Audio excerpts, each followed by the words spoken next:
दोस्तों घर की कंस्ट्रक्शन कराने जा रहे हैं तो आज का यह कंप्लीट वीडियो देखें।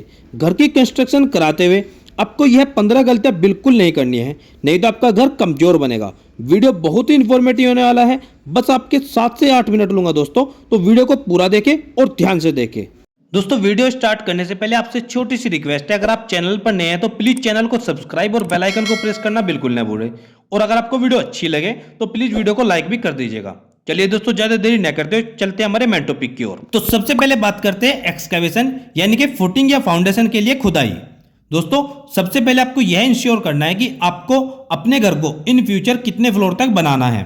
मान लीजिए आज के समय में आप अपने घर को सिर्फ 1 मंजिल बनाना चाहते हैं और इन फ्यूचर आप उसको 2 मंजिल या 3 मंजिल तक बनाना चाहते हैं, तो अगर आपका प्लान है 2 या 3 मंजिल तक बनाने का तो उसके हिसाब से ही आप फुटिंग का डिजाइन कीजिए। कुछ ठेकेदार ऐसे होते हैं या फिर मिस्त्री आपको ऐसी सलाह देगा कि आप सिर्फ 2 या 2.5 फीट की गहराई में ही फुटिंग या फाउंडेशन दे दीजिए, इसमें कोई प्रॉब्लम नहीं होती। लेकिन आपको इन बातों में बिल्कुल नहीं आना है। अगर आप दोस्तों 2 या 3 मंजिल तक घर बनाना चाहते हो इन फ्यूचर, तो आपको फाउंडेशन की गहराई कम से कम 4 फीट रखनी है। आप इससे ज्यादा रख सकते हैं तो और अच्छा रहेगा। और अगर आप सिर्फ 1 मंजिली घर बनाना चाहते हैं तो भी आपके फाउंडेशन की डेप्थ कम से कम 3 फीट तो होनी चाहिए। अब नेक्स्ट पॉइंट आता है आपका फुटिंग मेश यानी कि फुटिंग का जाल। दोस्तों आपको ध्यान रखना है कि आपको फुटिंग में कम से कम 12 mm का सरिया ही यूज करना है। 12 mm से कम डाया का सरिया फुटिंग में आप यूज न करें। ठेकेदार या मिस्त्री आपसे बोल सकता है कि इसमें तो 10 mm का भी चल सकता है, कोई प्रॉब्लम नहीं होती, पर मैं आपको सजेस्ट करूंगा कि आप प्लीज 12 mm का सरिया ही यूज करें, जो कि घर की मजबूती के लिए अच्छा रहता है। अब नेक्स्ट पॉइंट पे बात करते हैं जो है कॉलम। दोस्तों कॉलम का साइज आपको कम से कम 9 इंच बाई 9 इंच का ही रखना चाहिए। 9 इंच बाई 9 इंच से कम साइज का कॉलम आपको नहीं रखना है, इस बात का आपको जरूर ध्यान रखना होगा। और कॉलम बार की बात करें तो कॉलम बार में भी आपको मिनिमम 12 mm का डाया यूज करना है। 12 mm से कम डाया का कॉलम में सरिया यूज नहीं करना चाहिए। और एक रिंग से दूसरे रिंग की स्पेसिंग कम से कम 6 इंच यानी कि 150 mm रखे सेंटर टू सेंटर। अक्सर का ठेकेदार या मिस्त्री आपको बोलेगा कि नहीं स्पेसिंग तो हम 1 फीट भी रख सकते हैं, लेकिन आपको उसकी बातों में बिल्कुल नहीं आना है। आप स्पेसिंग का जरूर ध्यान रखें कि वह आपको सिर्फ 6 इंच ही रखनी है, उससे ज्यादा बिल्कुल न रखें। अब बात करते हैं प्लिंथ बीम या टाई बीम की। सेम ऐसे ही दोस्तों प्लिंथ बीम में भी आपका minimum size 9 inch by 9 inch का होना चाहिए और इसमें आपका बार डाया 12 mm से कम बिल्कुल ना हो, जिसमें आप 4 बार रख सकते हो। और रिंग की स्पेसिंग भी आपको 6 इंच यानी कि 150 mm सेंटर टू सेंटर रखनी चाहिए। दोस्तों 1 से 4 मंजिला तक घर बनाने के लिए प्लिंथ बीम के साइज और सरिये की कंप्लीट डिटेल वीडियो ऑलरेडी हमने बनाई हुई है, जिसका लिंक मैंने डिस्क्रिप्शन में दे दिया है, आप जाकर इस वीडियो को भी देख सकते हो। अब नेक्स्ट पॉइंट पर बात करते हैं जो कि हमारा फुटिंग कास्टिंग। दोस्तों आपको ध्यान रखना है कि फुटिंग की कंक्रीट करते हुए आपका कंक्रीट का रेशो कम से कम M20 से कम बिल्कुल ना हो, यानी कि 1.5-3 के रेशो से कम न हो, जिसमें आपका 1 पार्ट सीमेंट का रहेगा, 1.5 पार्ट सैंड और 3 पार्ट एग्रीगेट यानी कि गिट्टी का रहेगा। और दोस्तों फुटिंग कास्टिंग के समय आपको एक चीज का और ध्यान रखना है कि वाइब्रेटर का यूज प्रॉपर तरीके से किया जाए। अब अगला पॉइंट है ब्रिक वर्क।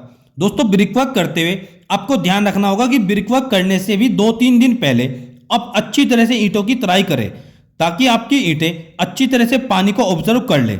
और जब आप ब्रिक वर्क कर ले तो ब्रिक वर्क करने के 48 घंटे बाद फिर आप ब्रिक वर्क की अच्छी तरह से तराई कंटिन्यू करते रहे। इस तरह से आपके घर की दीवारें बहुत मजबूत बन जाएगी। अब नेक्स्ट और मोस्ट इंपोर्टेंट पॉइंट है डीपीसी। दोस्तों अक्सर कर देखा जाता है कि लोग डीपीसी को अवॉइड करते हैं, यानी कि वह अपने घरों में डीपीसी नहीं देते, जिससे उनके घरों में बाद में सीलन जैसी प्रॉब्लम का उनको सामना करना पड़ता है। इसलिए दोस्तों सीलन से घर को बचाने के लिए आप डीपीसी जरूर दें।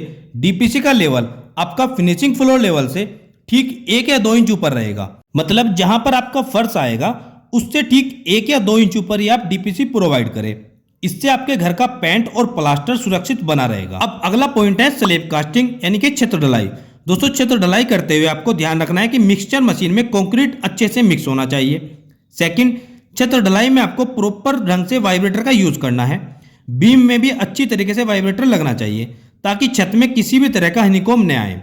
और छत ढलाई के 24 घंटे बाद आपको छत के ऊपर छोटी छोटी क्यारी बनाकर पानी छोड़ देना है, वह भी कम से कम 15 दिनों के लिए, ताकि छत अपनी अच्छी तरह से स्ट्रेंथ गेन कर सके। अब अगला पॉइंट है प्लास्टर वर्क।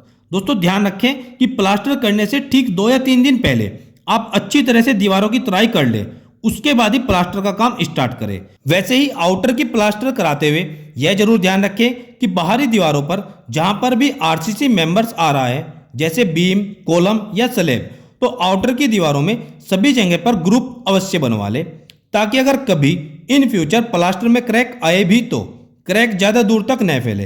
क्रैक एक ग्रुप से दूसरे ग्रुप तक फैलकर ही रुक जाएगा, जिसमें आप उतने ही एरिया को वापस प्लास्टर कर सकते हो। इसलिए आउटर की सभी दीवारों पर ग्रुप अवश्य बनवाए। अब बात करते हैं दोस्तों स्लैब स्टील के बारे में। दोस्तों ध्यान रखें कि छत में आपको कम से कम 8 और 10 mm का बार ही यूज करना है। मेन डिस्ट्रीब्यूशन बार आप 8 mm का बिल्कुल न रखें। अगर आपको 8 mm का बार यूज करना ही है तो आप मेन बार 10 mm का दे और डिस्ट्रीब्यूशन बार 8 mm का दे। पर मैं आपको सजेस्ट करूंगा कि आप छत में मेन और डिस्ट्रीब्यूशन बार 10 mm का ही दे तो ज़्यादा अच्छा रहेगा। और स्लैब बीम में आप कम से कम 6 बार दे, जिसमें 4 बार 16 mm के और 2 बार 12 mm के दे सकते हो, जो कि 1 मंजिला और 2 मंजिला घर के लिए अच्छा रहता है। अब अगला पॉइंट है हमारा टाइल्स पत्थर या ग्रेनाइट मार्बल वर्क। दोस्तों कोई भी फिनिशिंग वर्क कराते हुए आपको ध्यान रखना है कि किसी भी अच्छे वर्कर से या अच्छे ठेकेदार से काम कराना चाहिए। वैसे आप ग्रेनाइट या मार्बल या फिर टाइल्स इनमें से कुछ भी यूज कर सकते हो, यह सब आपकी पर्सनल चॉइस पर डिपेंड करता है। पर मैं आपको सजेस्ट करूंगा कि आप टाइल्स का यूज करें, क्योंकि एक तो टाइल्स आपको थोड़ा सस्ता पड़ता है और आजकल मार्केट में बहुत अच्छी और मजबूत टाइल्स भी आ रही है। अगर आप ग्रेनाइट का यूज करना चाहते हैं तो आप किचन प्लेटफॉर्म पर ग्रेनाइट का यूज कर सकते हैं, या फिर आप स्टेयर्स वगैरह पर भी ग्रेनाइट का यूज कर सकते हैं। यह सब आपकी चॉइस पर डिपेंड करेगा। अब नेक्स्ट है डोर और विंडो। दोस्तों आप डोर और विंडो एसएस का लगाए या फिर वुडन का, यह भी आपकी चॉइस पर डिपेंड करेगा। पर मैं आपको सजेस्ट करूंगा कि आप वुडन का डोर और विंडो फ्रेम लगवाए या डोर और विंडो लगवाए, तो वह देखने में भी अच्छा लगता है। अब नेक्स्ट पॉइंट है हमारा पुट्टी और पीओपी वर्क। दोस्तों मैं आपको सजेस्ट करूंगा कि आप पुट्टी वर्क ही सभी जगह पर कराए, पीओपी की बजाय। अगर आप पीओपी कराना ही चाहते हैं तो आप घर के अंदर की दीवारों पर पीओपी करा सकते हैं, पर दोस्तों बेहतर रिजल्ट के लिए आप पुट्टी कराए तो अच्छा रहता है। अब अगला पॉइंट है हमारा पेंट वर्क। दोस्तों पेंट का काम आप किसी अच्छे पेंटर से ही कराए, साथ ही ध्यान रखें कि किसी अच्छी कंपनी का पेंट यूज करें, ताकि आपका घर देखने में सुंदर दिखाई दे। दोस्तों आज की वीडियो में बस इतना ही। आई होप दोस्तों मेरी आज की यह कोशिश आपके जरूर काम आएगी। दोस्तों आपको वीडियो कैसी लगी कमेंट सेक्शन में जरूर बताइएगा। और दोस्तों प्लीज जाते जाते वीडियो को लाइक, अगर आप चैनल पर नए हैं तो चैनल को सब्सक्राइब और बेल आइकन को प्रेस करना मत भूलिएगा, ताकि मेरी आने वाली और भी अच्छी वीडियो की नोटिफिकेशन आप तक मिलती रहे। दोस्तों मिलते हैं एक और नई वीडियो में, एक और नई वीडियो लेक्चर के साथ। तब तक दोस्तों आप सबको मेरा नमस्कार।